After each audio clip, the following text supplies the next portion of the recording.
السلام علیکم ورحمت الله وبرکاته. موږ تاسو ته شرغلاست وایو و ډاکټر یو ټي چینل ته. د نن په دا ویډیو کې به موږ تاسو ته بیانوو چې یو زنانه چې کومه ده د هغه کشنۍ پیدا کیږي او هغه کشنۍ چې دی نارینه خیزي او زنانه خیزي.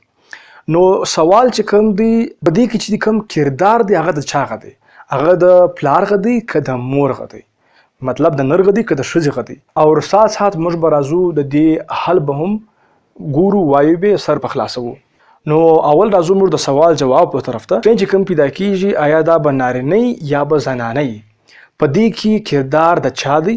په دې کې ډېر کردار چې کوم دی هغه د ښځې غ دی، فیمیل، ښځه ورته وایي. نو اوس به تاسو د ښیم چې څنګه زما سره دی یو ساینسي مجلس. دا ساینسي مجلس به تاسو ته زه ډېر په اسانه او په عامو الفاظو کې بیان کوم. ګورئ زموږ سره دی یو بزګر، کسان چې ورته وایي، په مځکه کې چې کار کوي.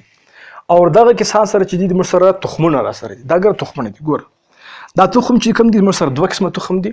او د دې تخمو چې کوم تناسب دی، مطلب د دې تخمو چې کوم تعداد دی هغه تقریبا سره یو رقم دی. تقریبا سره یو رقم دی. د لږ فرق شته. مطلب دا غټ تخمونه دا کښې تخمونه دي.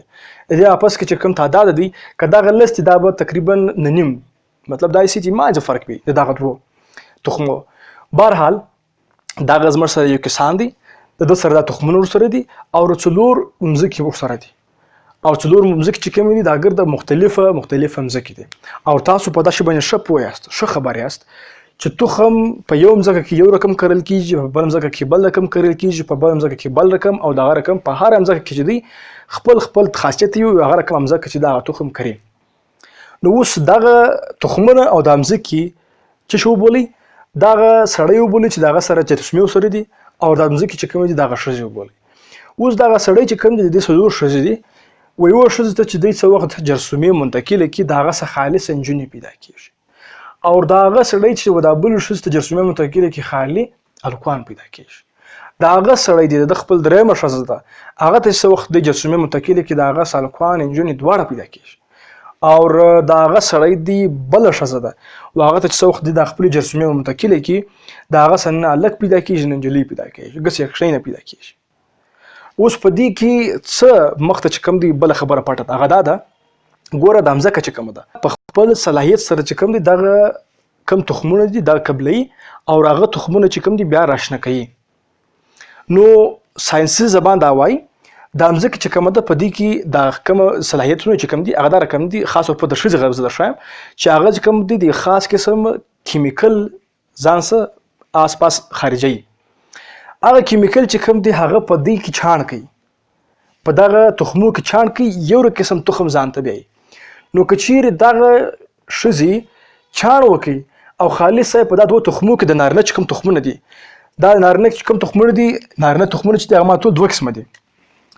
نو دی به دا ښځه به راولاړه سي په دې کې به یو قسم ځین واخلي، ځین چاڼ به کړي، هغه به وایي د ښځې والا تخمونه. ګوره د سره دواړه تخمونه سره دي، د سره د ښځې تخم هم شته، د نر هم شته. لیکن اوس چې کوم کار دی هغه ښځه کوي. هغه راولاړه سي که چیرې ځین چاڼ کړل خالي د ښځې غه نو به ښځه پیدا کیږي.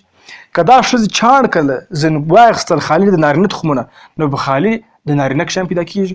او که دغه ښځې دا دواړه تخمونه واخیستله کله به زوی پیدا کیږي کله به لور پیدا کیږي.